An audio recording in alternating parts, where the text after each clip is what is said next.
Fala galera, beleza? Tudo bem com vocês, pessoal?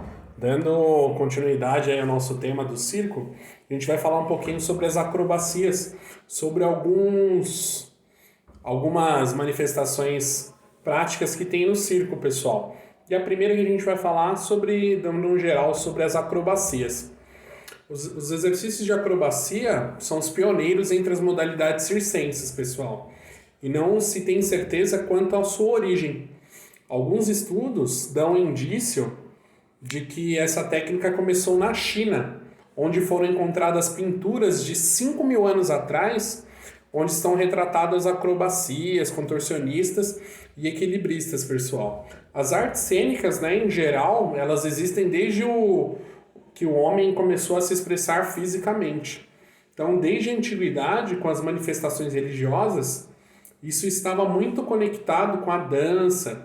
Então, o ser humano começa a dançar e a explorar as possibilidades do corpo, né? Existem figuras da antiguidade que mostram pessoas saltando, fazendo parada de mão. Interessante, né, pessoal? Esses registros marcam o início da acrobacia nos moldes mais parecidos com o que se tem hoje, né? Já lá na Idade Média, né, os saltimbancos e os atores da comédia, eles usam bastante acrobacia. Ao longo do tempo, né, as técnicas de acrobacia elas foram depuradas, né, e hoje tem uma ligação muito próxima com a ginástica olímpica, a ginástica artística, né? A criação dos militares alemães também, porém com uma diferença, né? Um esporte de competição e o outro é uma expressão artística, né? Então a ginástica, essas acrobacias, elas foram utilizadas antigamente como preparação para exércitos, né? Isso daí ajudava muito na preparação física, né?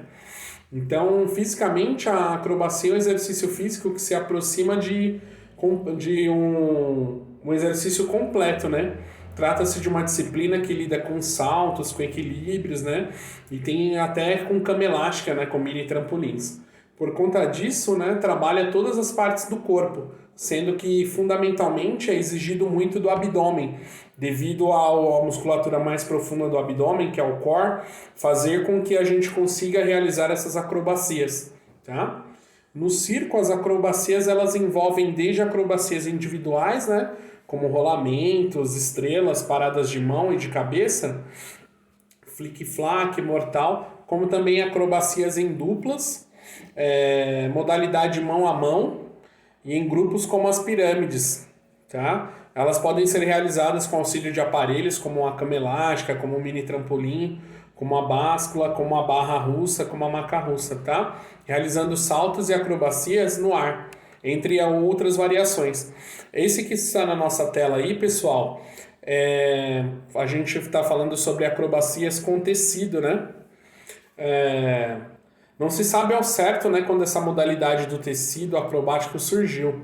Existem indícios de que ela tenha derivado dos movimentos realizados pelos acrobatas ao subirem no trapézio, ou até mesmo do ato de se pendurarem cordas, pessoal, que é necessário para a montagem da estrutura do circo.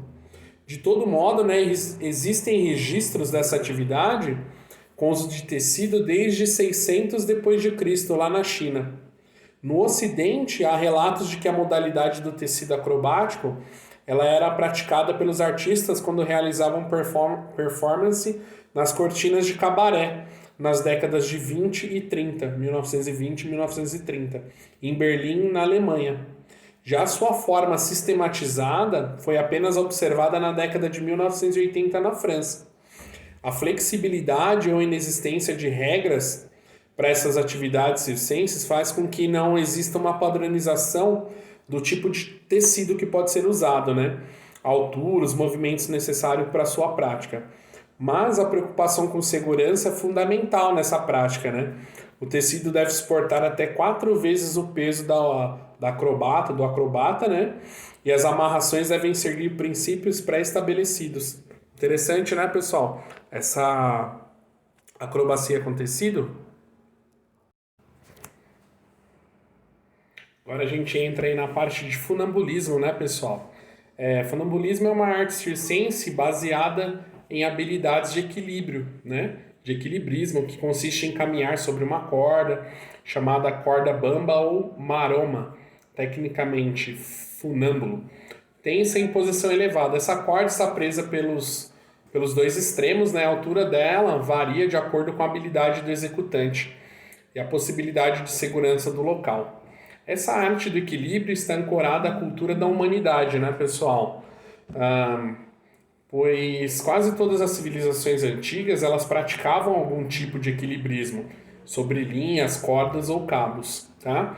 O primeiro relato de equilibrismo em corda data de 108 a.C., lá na China, quando uma grande festa em homenagem a visitantes estrangeiros apresentou vários números de acrobacia. O impacto foi tamanho que o imperador decidiu realizar espetáculos do gênero todo ano. No século XIX, grandes artistas de funambulismo eles ganharam reconhecimento internacional pelos seus feitos, né? Por exemplo, Charles Blondin, ele atravessou diversas vezes as quedas de Niágara, com 335 metros de comprimento e apenas 50 metros acima da linha da água, pessoal. E essa arte do funambulismo ela vem se adaptando, né?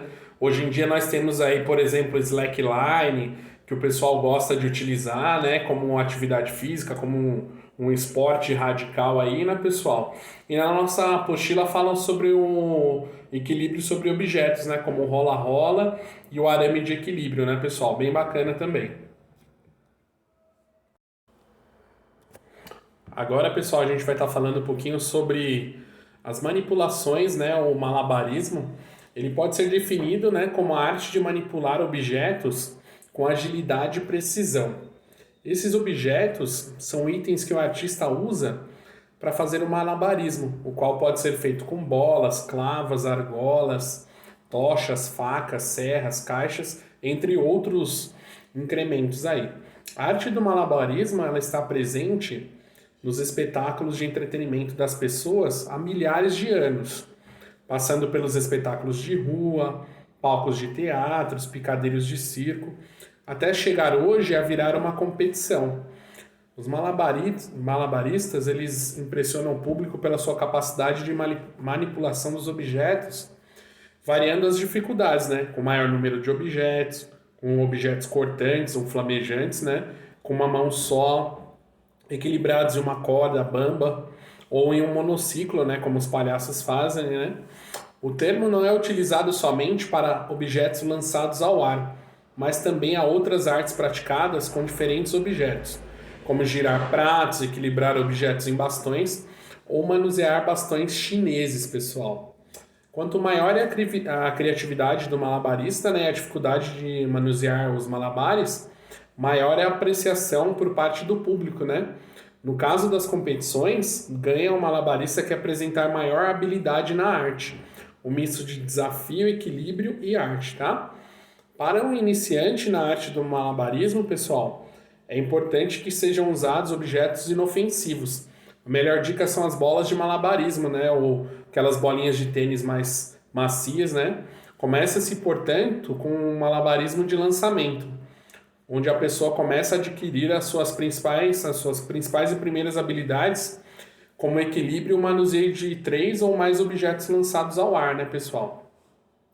O lançamento de apenas 2 objetos com as 2 mãos ainda não é considerado malabarismo. Somente a partir do terceiro objeto trata-se do malabarismo em si, o qual pode utilizar uma técnica denominada truque shower, ou truque da cascata, tá?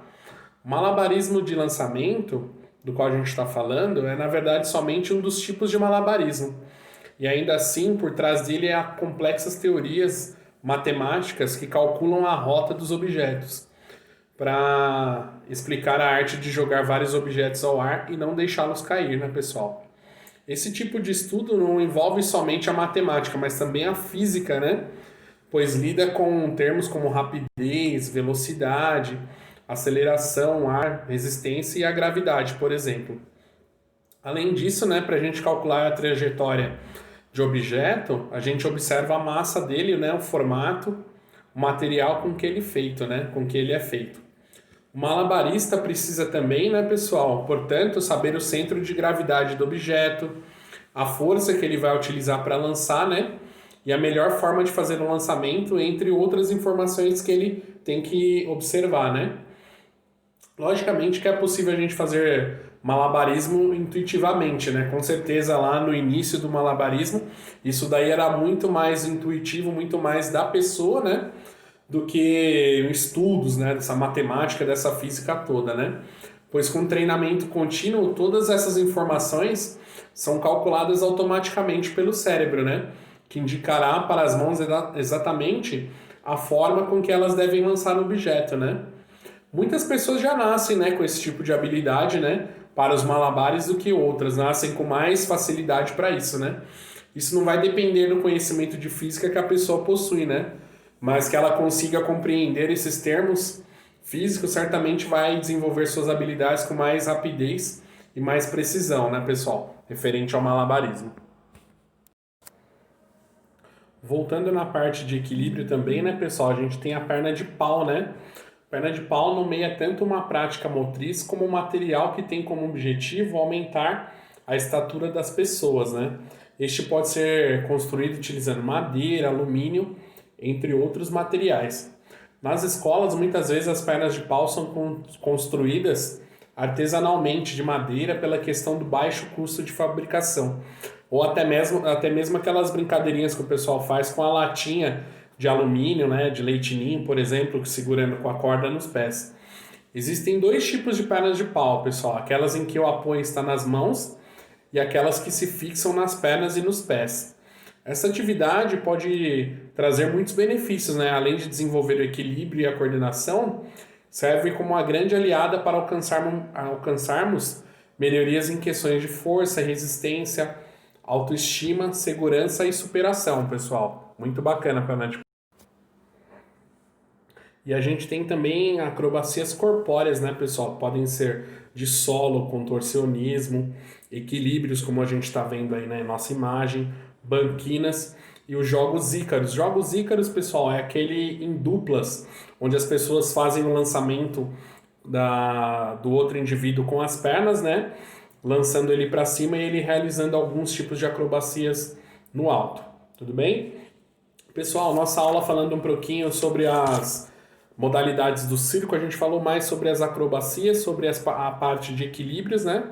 Na nossa próxima videoaula a gente vai estar falando sobre os palhaços, pessoal. Um elemento muito importante aí do circo, disseminador dessa arte tão bacana do circo, né?